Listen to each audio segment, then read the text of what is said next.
मेरे प्यारे बच्चों, नमस्कार। आप सभी को क्या हाल है भाई? उम्मीद है आप ठीक ठाक होंगे, मस्त होंगे, बढ़िया होंगे। UP police constable super set 05 में आप सभी का स्वागत है। आज हम इसी बात पर चर्चा करने जा रहे हैं। देखिए मेरे दोस्त, अगर बात करें यूपी पुलिस कांस्टेबल में सुपर सैट 5 पे, तो पहला सवाल लेते हैं। सवाल में कह रहा है कि लेन एक काम को करने में अकेले 15 घंटे में कर सकता है। लेन जो है 15 घंटे में काम खत्म कर सकता है, जबकि मानस जो है उसी काम को 21 घंटे में खत्म करते हैं। एलसीएम लेना होगा। यहाँ से 7 कॉमन आया, 3 दोनों में ही है, 5 कॉमन आया। 7 या 21, 21 पाँचे 105। तो टोटल काम हो गया 105। 15 7 थे 105 और 21 पाँचे 100। आपने कहा जी बिल्कुल सही। अब कहता है लैन से शुरू करके वे बारी बारी से एक एक घंटे काम करते हैं जब तक कि काम पूरा नहीं हो जाता। केवल आखिरी समय में यदि काम खत्म हो जाता है तो कोई भी 1 घंटे से कम काम कर सकता है। यानी आखिरी में कोई आधे घंटे भी कर सकता है, 10 मिनट भी कर सकता है, जब काम खत्म हो रहा होगा तब आखिरी समय पे। लेकिन बीच में या शुरुआत में ऐसा नहीं होगा। तो भाई एक बार इन दोनों की बारी आ जाए तो 1 घंटा यहाँ चाहिए, 1 घंटा यहाँ चाहिए, मतलब 2 घंटे की रिक्वायरमेंट है। और 2 घंटे में काम कितना कर लेंगे? 7 और 5 12। आपने को काम कितना कराना है? 105। कितने चक्कर लगवा दें जी? 12 8 96। यानी इतने चक्कर लगवाने की आती है या इसे कम आए तो हम कह देंगे जी 16 घंटे में काम हो गया 96। अब बारी आएगी लाइन की, तो ये 1 घंटे में कितना कर देगा? 7 यूनिट। अब 7 6 13 यानी 2 यूनिट काम बचा है। और बारी किसकी है मेरे बच्चे? एम की। और एम पूरा 5 यूनिट काम करता है 1 घंटे में, तो 2 यूनिट काम कितनी देर में करेगा? 2/5 घंटे। तो समय जो लगेगा 16 और 1 17 घंटे पूरे, और साथ में 2/5 घंटे। 2/5 घंटे को मिनट बनाएंगे तो 60 से गुना। 5 12 60, 12 दूनी 24 मिनट। तो 16 और 1 17 और 24 मतलब 17 घंटे 24 मिनट हमारा राइट आंसर होगा, यानी ऑप्शन ए। कहता है एक बेईमान व्यापारी अपने माल पर 50% अधिक मूल्य अंकित करता है और फिर उसके अंकित मूल्य पर 20% की छूट देता है। कहता है ये उसका कॉस्ट प्राइस। अच्छा, बेईमान दुकानदार है ना, तो सीधा करिए। बेईमान दुकानदार में दो ही चीज देखते हैं, उसके घर और बाहर। बाहर कहता है कि बेईमान व्यापारी अपने माल पर 50% ज्यादा कीमत लिखता है। 50% की फ्रैक्शन 1/2। यानी उसके घर में कोई चीज 2 रुपए की है तो लिखता है उसके ऊपर 3 रुपया। और फिर उसके अंकित मूल्य पर 20% का डिस्काउंट दिया जाता है। 20% की फ्रैक्शन 1/5। यानी 5 की चीज फिर बाद में 4 में बेच दी जाती है। इस पे भी उसका मन नहीं मानता। इसके बाद वो 1 किलो की जगह 900 ग्राम वजन का प्रयोग करता है, गलत वजन का। तो यानी ग्राहक को दिखा तो रहा है 1000 ग्राम का, लेकिन दे रहा है 900 ग्राम। कह रहा है यार ये वाली सेटिंग भी बताइए। अब क्या करें?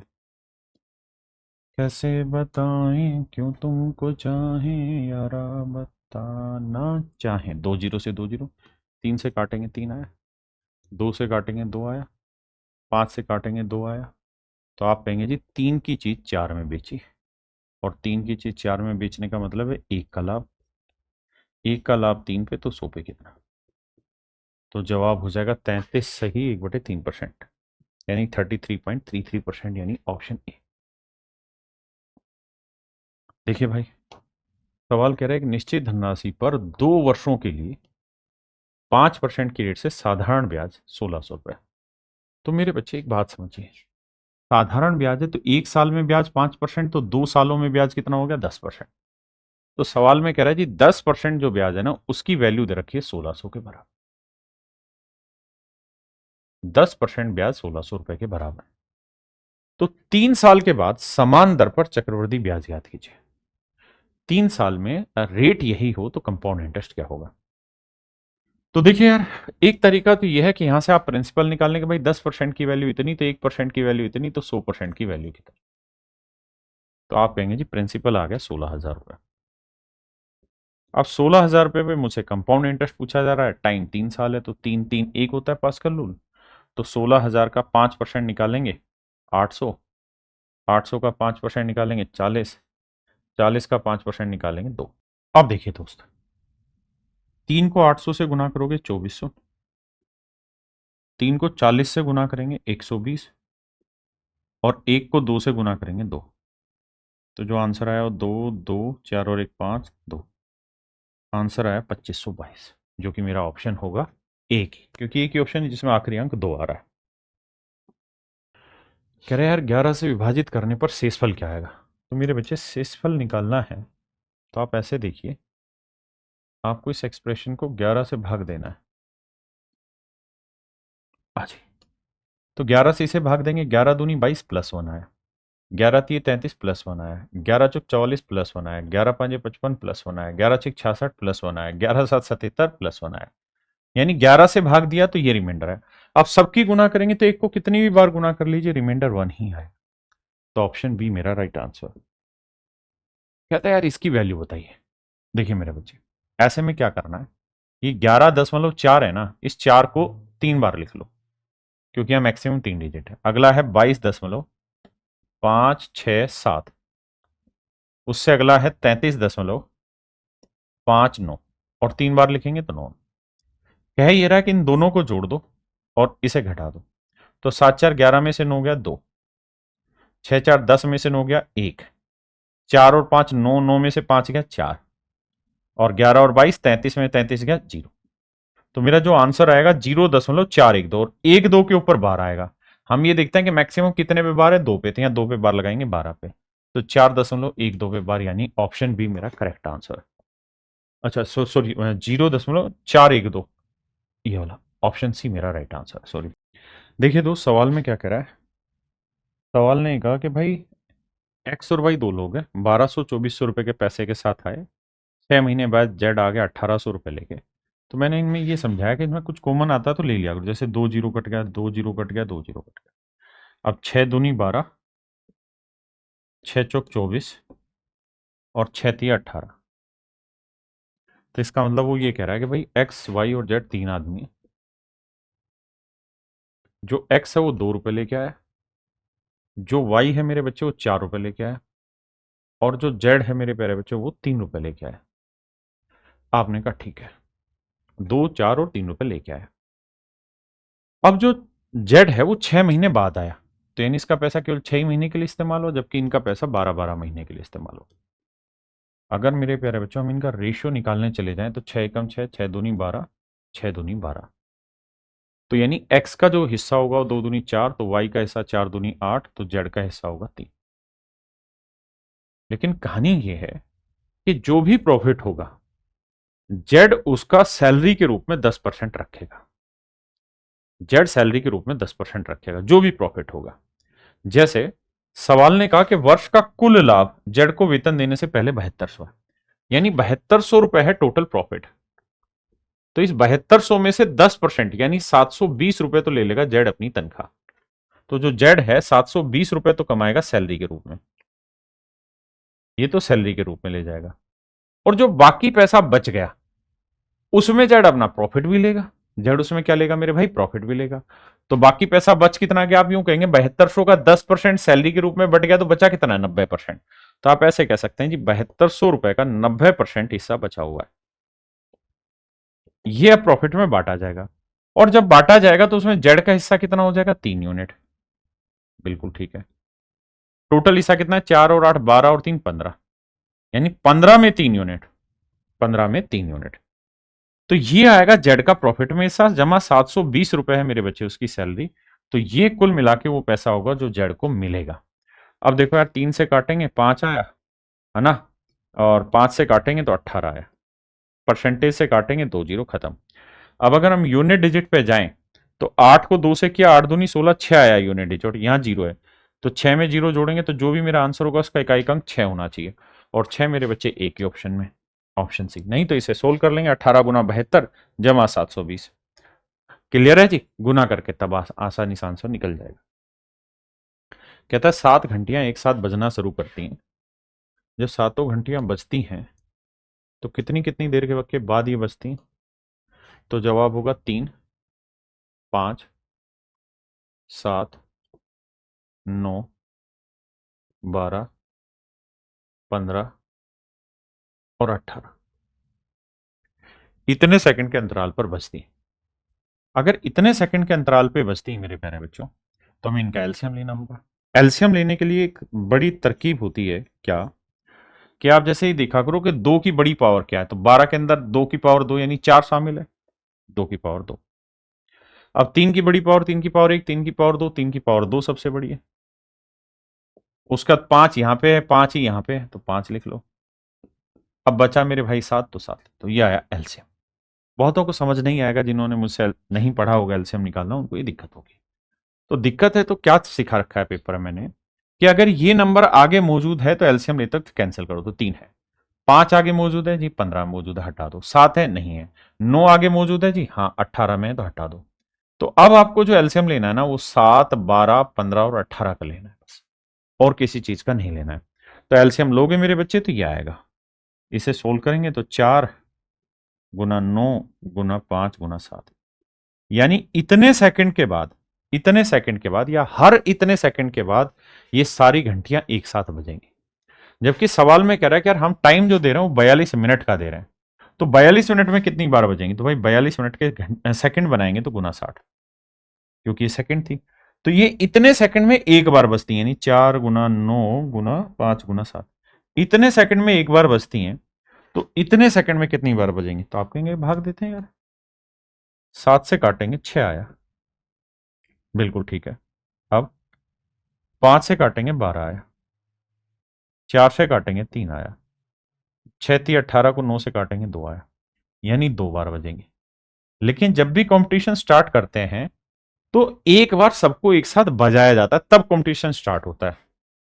तो एक ये, तो कुल मिला के मेरे प्यारे बच्चों 3 बार ये सारी घंटियां एक साथ बजेंगी, 3 बार ये सारी घंटियां एक साथ बजेंगी। कहता है यार इनमें छोटा कौन सा है, आप ऊपर मत देखो, नीचे ऑप्शन से देखो। देखिए 100 सभी में, ये जो 100 है ये सभी में, 100 सभी में। यहां .01 है, यहां .1 है, ये बड़ा है, ये 01 छोटा है, लेकिन यहां 101 है और यहां 001 है। तो सवाल है 01 बड़ा है या 001 बड़ा है, तो 01 बड़ा है, यानी ये सबसे छोटा है। तो ऑप्शन डी मेरा करेक्ट आंसर होगा। कह रहा है यार एक किराने वाला है, वो 120 रुपए पर किलोग्राम और 130 रुपए पर किलोग्राम इस रेट की चीजों को आपस में मिलाता है,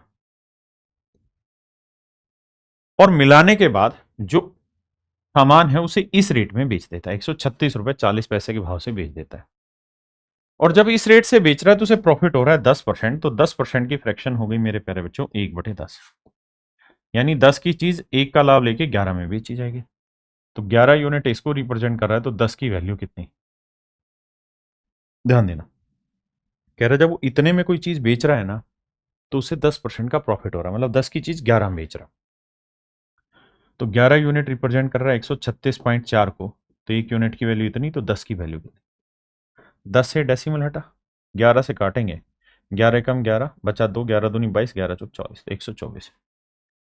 तो मिश्रण का जो रेट आया वो मेरे बच्चे आया 124 रुपए पर किलोग्राम। तो 130 से 124 गया 6, और 124 से 120 गया 4, 2 तिया 6, 2 दूनी 4। तो रेशियो आया मेरे प्यारे बच्चों 3:2, यानी ऑप्शन सी। ऑप्शन सी मेरे प्यारे बच्चों मेरा राइट। कह रहे हैं इनमें से कौन सी स्टेटमेंट सही है। क्या पाई एक इरेशनल नंबर है, हाँ जी बिल्कुल सही बात है। पाई एक अभाज्य ना हो अपरिमेय संख्या है, इसमें कोई आपत्ति नहीं है। पाई एक अपरिमेय संख्या है, this is a right thing. 22/7 is a rational number, 22/7 एक परिमेय संख्या है, तो ये बात भी सही है, क्योंकि 22/7 को फ्रैक्शन में लिख सकते हैं। और एक बात और भी ध्यान रखना बहुत जरूरी, कि पाई का जो मान होता है वो कभी भी 22/7 के बराबर नहीं होता। ये लगभग मान लेते हैं हम छोटे सवालों की कैलकुलेशन में। पाई इरेशनल है और 22/7 रेशनल है, तो ये दोनों ही स्टेटमेंट ठीक है दोस्त, फर्स्ट और सेकंड, बोथ 1 और 2 दोनों, ऑप्शन सी। आइए देखिए मेरे भाई, जब भी आप किसी समानांतर श्रेणी की बात करें ना, और उसमें कोई भी टर्म निकालनी हो, जैसे एनवी टर्म निकालनी हो, तो इसका फार्मूला होता है a+n-1 × d, n-1 × d। जैसे मान लीजिए मुझे निकालनी है 20वीं टर्म, तो a प्लस 20 में से गया 19d। मुझे निकालनी है मान लीजिए 25वीं टर्म, तो a 25 में 1 गया 24D। ये बेसिक एक फार्मूला होता है।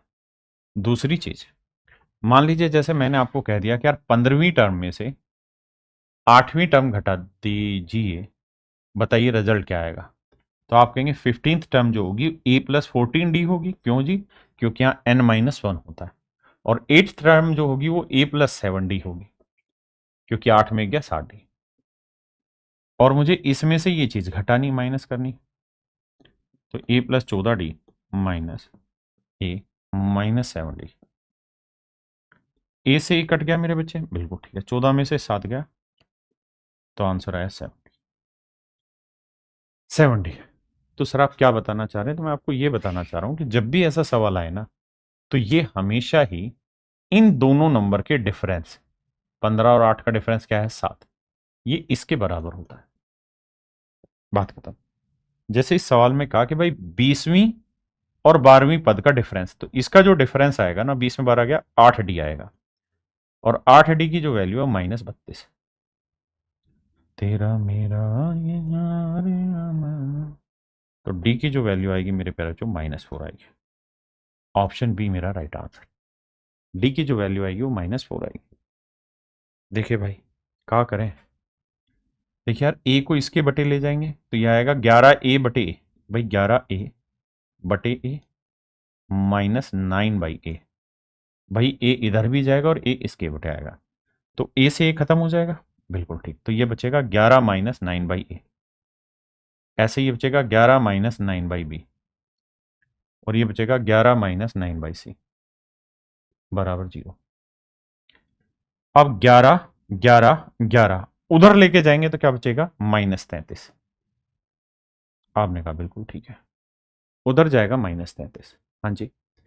अब मेरे दोस्त ध्यान देना, अब इस पूरे में से मैं -1 -9 कॉमन ले लूं तो यहां बचा 1/A plus 1/B plus 1/C।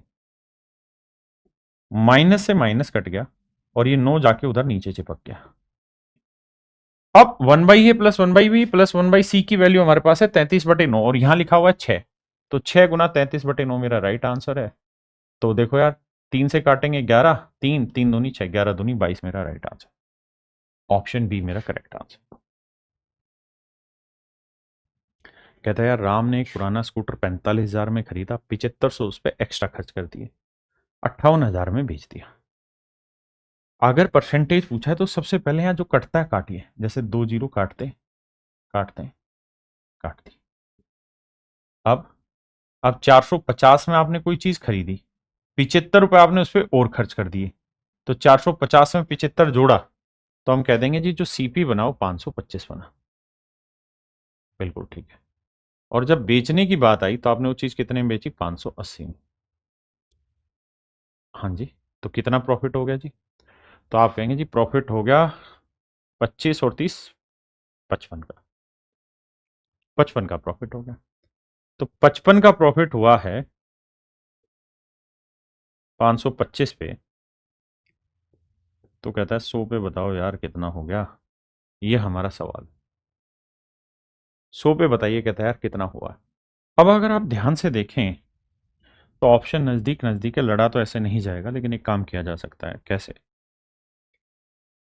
यार 25 से इसे भाग दे दे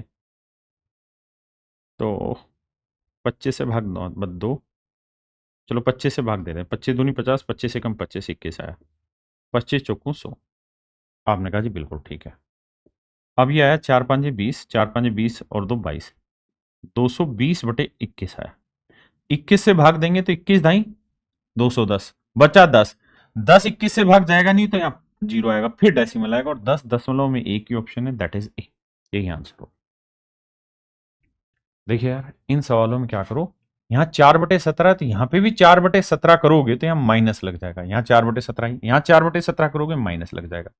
अब जोड़ेंगे तो देखिए यार -9 + 8 -1, -1 और -15 -16, तो ये वाली वैल्यू आ गई -16 और यहाँ है 5m बराबर -15। तो 5m की जो वैल्यू आई मेरे बच्चे ये आई -31। तो m की जो वैल्यू आई वो -31/5। तेरा मेरा ये अमर। आइए दोस्त देखिए भाई इस सवाल को थोड़ा तरीके से समझा देता हूं। कह रहा है A by B, C by D, A by F, G by H, this is 1/3। हमसे जो पूछ रहा है ना, वो पूछ रहा है पी ए पी बी। यहाँ एक बेसिक कॉन्सेप्ट है, Q C plus Q D, R E plus R F, और S G plus S H. कहता है इसकी वैल्यू बताइए। देखिए दोस्त, नियम ये रहता है कि जिस नंबर से आप इसे गुना करें, अगर उसी से इसे गुना करें, जैसे पी से क्या, जिस नंबर को इसे गुना करें उसी से इसे, दोनों जगह जिस नंबर से यहां, जिस नंबर से यहां, वही यहां किया, जिस नंबर से यहां, जिस नंबर से यहां करें वही यहां। अगर ये रिएक्शन ऊपर नीचे सेम है तो मेरे प्यारे बच्चों रिजल्ट में कोई बदलाव नहीं आता। अगर यहां 1/3 है तो यहां पे भी 1/3 होगा, यानी 1:3 होगा। ऑप्शन सी 1:3 होगा। कह रहे यार पी क्यू आर तीन प्रिंसिपल है, जहां क्यू पी पर साधारण ब्याज है, यानी पी रुपए पे अगर सिंपल इंटरेस्ट निकालोगे तो क्यू आएगा, और आर क्यू पर साधारण ब्याज है, और क्यू रुपए पे अगर आप सिंपल इंटरेस्ट निकालेंगे तो आर। ये सिंपल इंटरेस्ट है। ये सभी धनराशियां एक ही समय अवधि और एक ही ब्याज दर पर है, यानी यहां पे भी रेट और टाइम जो है वही रेट और टाइम यहां पे भी है। ऐसा मैं नहीं कह रहा, सवाल कह रहा है, कह रहा है भाई पी रुपए पे इस रेट इस टाइम से इतना ब्याज, इस रुपए पे इस रेट इस टाइम से इतना रुपए ब्याज, दोनों जगह रेट और टाइम सेम है। तो ये तो सिर्फ बेवकूफ बनाने के लिए रखा। आसान बात क्या है कि इसका तो कोई सेंस ही नहीं है, तो ऊपर नीचे कट जाना है। तो पी यहीं रख लेते हैं, आर को मल्टीप्लाई कर देते हैं, क्यू को क्यू से करेंगे, you will get Q square. तेरा मेरा ये प्यार अमर। तो ऑप्शन बी मेरा राइट आंसर। कहता है यार इसका मान ज्ञात करिए। किसका मान ज्ञात करिए? 2k + 11 का मान ज्ञात करिए। लेकिन कह रहा है के क्या है? के इन संख्याओं का औसत है जो ऊपर लिखी हुई है। अब मुझे एक बात बताना कि 2 से अगर आप किसी भी नंबर को गुना करेंगे तो ये इवन आएगा, और 11 कैसा है? ओड नंबर है, बिल्कुल। तो इवन में ओड जोड़ेंगे, क्या आएगा? ओड। तो यानी ये जो रिजल्ट आएगा ये कंप्लीटली ओड आएगा। और किसी विषम संख्या का अगर आप वर्गमूल निकालेंगे तो वो हमेशा ही एक विषम आएगा। तो हम ये कह सकते हैं ये दोनों तो इसका आंसर नहीं, या तो आंसर सी होगा या फिर आंसर डी होगा। इन दोनों में से कोई एक वैल्यू होगी। मैं किसी भी एक वैल्यू को ट्राई कर देता हूं आपको समझाने के लिए। जैसे मान लीजिए मैं डी को ट्राई कर देता हूं, नो ले लेता हूं। दोनों साइड वर्क करोगे तो 2k + 11, 9 का वर्ग 81, तो 2k बराबर आ गया मेरे भाई 70, और k की वैल्यू आ गई 35। अब मुझे ये देखना है कि वेदर k कैन बी 35, क्या k का मान 35 हो सकता है? तो जवाब है नहीं। क्यों नहीं भाई? इसलिए कि जी इन संख्याओं का औसत हमेशा इनके बीच वाली कोई संख्या होगी। सबसे बड़ी संख्या लार्जर नंबर है 26, और सबसे छोटा नंबर है 13। तो जो भी आंसर होगा ना वो 13 और 26 के बीच में होगा। 35 तो बहुत बड़ा आ गया, इसलिए ये तो मेरा आंसर हो नहीं सकता। तो मेरे प्यारे बच्चों ऑप्शन सी मेरा राइट आंसर है। एक तरीका ये। दूसरा, सर इनका औसत निकाल लो, डायरेक्ट ए की वैल्यू आ जाएगी यार। कौन सी बड़ी चीज है दोस्त, कैसे निकालो जी? देखिए, देखो यार, 25 और 15 40, बिल्कुल ठीक है जी। 40 और 10 50, 50 और 10 60, 60 और 20 80, 80 और 15, 80 और 15 95। संख्याएं कितनी? 5। तो जो एवरेज निकलेगा वो 19 आएगा, यानी के की वैल्यू आएगी 19। 19 दूनी 38, 38 और 11 49, 49 का वर्गमूल 7। तो you can get average and then solve it. देखिए तो सवाल में ये कह रहा है कि 23 मीटर भुजा वाले एक वर्ग में उसके बीचों बीच पार्क के केंद्र में 3 मीटर चौड़ा एक रास्ता बनाया गया है। खर्चा जो आ रहा है ना वो 1 रुपए प्रति वर्ग मीटर आ रहा है। तो कहता है उस पर बजरी बिछाने की लागत क्या आएगी? देखिए मेरे दोस्त, ये पार्क है, ठीक है जी। इस पार्क की कहानी क्या है कि ये पार्क बड़ा ही शैतान बंदा है। इस पार्क की कहानी क्या है कि जो बीच में रास्ता आएगा, एक तो ये, एक ये, एक ये, एक ये, एक ये। लेकिन हो क्या रहा है कि ये वाला जो रास्ता है ना,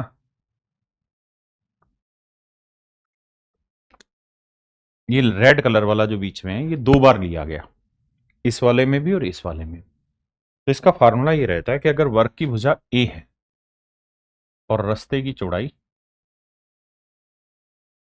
x सेंटीमीटर है, तो रास्ते का जो क्षेत्रफल होता है, डायरेक्ट सूत्र होता है x इंटू में twice of A minus x.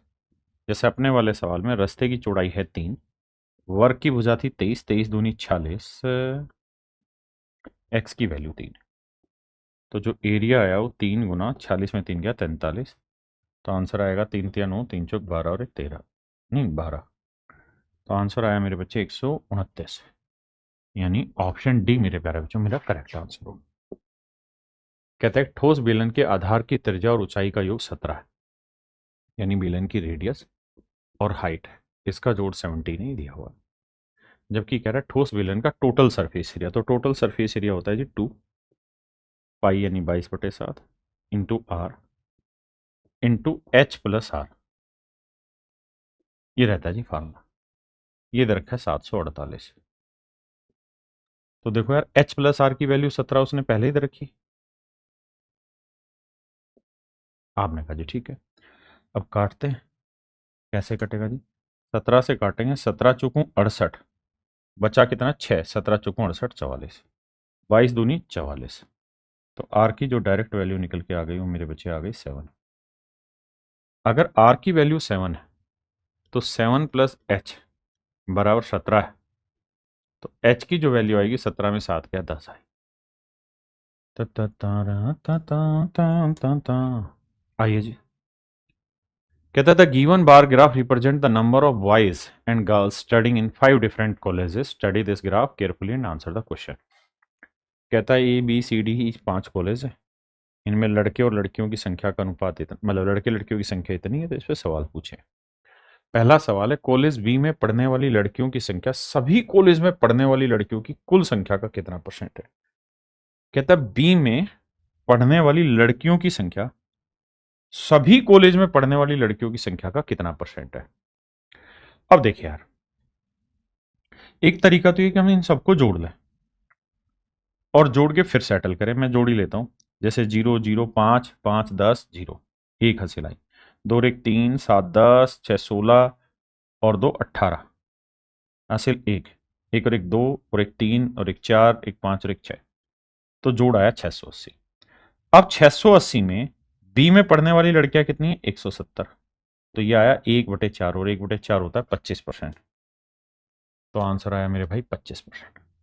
अगला सवाल क्या है, कहता है कॉलेज ए में पढ़ने वाली लड़कियां कॉलेज ई में पढ़ने वाली लड़कों की संख्या में कितने प्रतिशत अधिक। कहता है कॉलेज ए में पढ़ने वाली लड़कियां, कॉलेज ए में ई में पढ़ने वाली लड़कियां, ए में आ जाओ जी। कहता है कॉलेज ए में पढ़ने वाली लड़कियां, तो कॉलेज ए में पढ़ने वाली लड़कियां 120,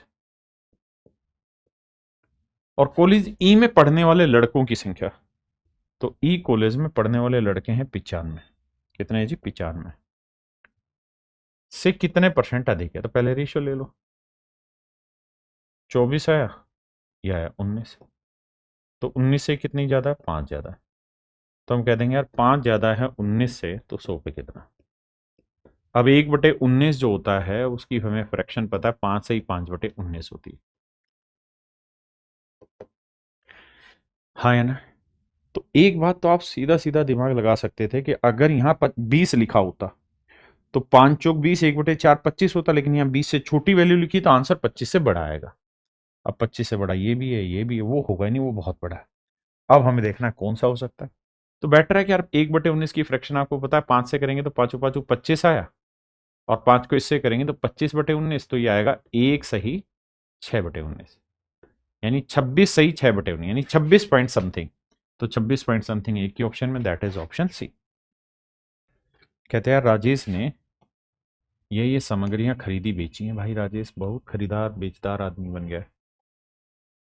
कहता है उसने पेन खरीदा है, पेन को मैं पी से डिनोट करता हूं, पेंसिल को सी से डिनोट कर लेता हूं, इरेजर को मैं, रबड़ को मैं आर से डिनोट कर लेता हूं। अब कह रहा है कि पी सी आर ये 3 चीजें हमने खरीदी 41 रुपए। अगली जो लाइन है जो बहुत पसंद है हमको, वो ये है, यहां से पढ़ना। यह ज्ञात है कि एक पेन की कीमत एक पेंसिल से कम है। कहता है पेन की जो कीमत है वो पेंसिल से कम है, यानी पेंसिल की कीमत से कम है पेन की कीमत। और एक रबड़ की कीमत पेंसिल से अधिक है। और कहता है रबड़ की कीमत पेंसिल से ज्यादा है। हमने पेंसिल को सी माना। तो ध्यान रखना, ये सबसे बड़ा होगा, ये छोटा, ये सबसे छोटा होगा। एक तो लाइन और बोल दी है सवाल में, यदि तीनों में से किसी एक वस्तु की न्यूनतम कीमत 12 रुपए, इसका मतलब इनमें से सबसे छोटी जो वैल्यू होगी 12, तो इन तीनों में सबसे छोटा ये है, तो यानी पी की वैल्यू आ गई 12। आपने कहा ठीक है। अब भाई इन दोनों का जोड़ कितना बचा, तो जवाब है 29। 41 में 12 के 29। अब 12 तो सी की वैल्यू हो नहीं सकती पेंसिल की, क्योंकि अगर 12 होती तो बराबर हो जाते पी और सी, जबकि उसने कहा कि ये बड़ा है। अब 15 लेते हैं। अगर मैं सी की वैल्यू 15 ले लूं तो आर आएगा 14, लेकिन आर छोटा हो गया और सी बड़ा हो गया, जबकि उसने कहा कि आर बड़ा हो और सी छोटा हो, तो ये भी कट गया। अब लेते हैं 14। अगर मैं इसे 14 ले लूं तो ये 15 आ गया। तो ये बात सही है कि भाई 14 हो सकती है, 14 हो सकती है। अब मैं लेता हूं 13। अगर मैं इसको 13 ले लूं मेरे दोस्त, तो 29 में 13 गया, कितना आया 16। ये भी हो सकता है, लेकिन इसके बारे में अलग से एक विचार दिया सवाल ने। सवाल ने कहा कि पहले ध्यान से सुन लो, यदि यह ज्ञात है कि रबड़ की कीमत 4 से भाग नहीं होगी, कि भाई तुम जो भी आंसर लोगे लेकिन रबड़ की कीमत 4 से डिवाइड नहीं होनी चाहिए, और 16 4 से डिवाइड हो रहा है, तो इसलिए कट जाएगा ऑप्शन। यानी मेरे प्यारे बच्चों ऑप्शन सी मेरा यहां पे राइट आंसर। देखिए भाई कैसे निपटाए। देखिए यार, ऑफ का मतलब होता है गुना, परसेंटेज में 2 जीरो कट गई, 13 7 91 आया। आइए, ये 160 है, ऑफ का मतलब गुना 35, 5% की फ्रैक्शन 1/20, तो 35 व 7/20, 20 8 160, 8 7 तो 56, ये वैल्यू आ गई 56। 50% ऑफ 240, यानी 240 का आधा 120। अब आप कहेंगे कि देखो यार, इतने भी नाराज ना हो, इन दोनों को जोड़ेंगे तो 6 और 1 7, 7 में 0 गया 7, 9 और 5 14, 14 में से 12 घटाया तो 2, तो ये डिफरेंस जो आएगा वो आएगा 27। यही बात है दोस्त, भाई 27 ही आया ना। 6 और 1 7 में 0 गया 7, 9 और 5 14, 4 में 2 गया 2, 1 में गया 0, 27 आया। अब ये जो वैल्यू है ये 30% ऑफ एक्स, 30% माने 3/10 ऑफ एक्स है। तो 3 नियम 27, 9 ढाई 90, तो एक्स की वैल्यू आ गई 90, यानी ऑप्शन सी जो होगा मेरे बच्चे वो 90 होगा। तो चलिए मेरे प्यारे बच्चों, आज के लिए इतना ही रखते हैं, बाकी आपसे दोबारा मुलाकात होगी। शायद कुछ छूटा है, देखता हूं कितने बच्चे कंटिन्यू इस मॉक टेस्ट में, बताना क्या कौन सी चीज छूट दी जो मैंने वादा किया था, बताइए कमेंट में। धन्यवाद।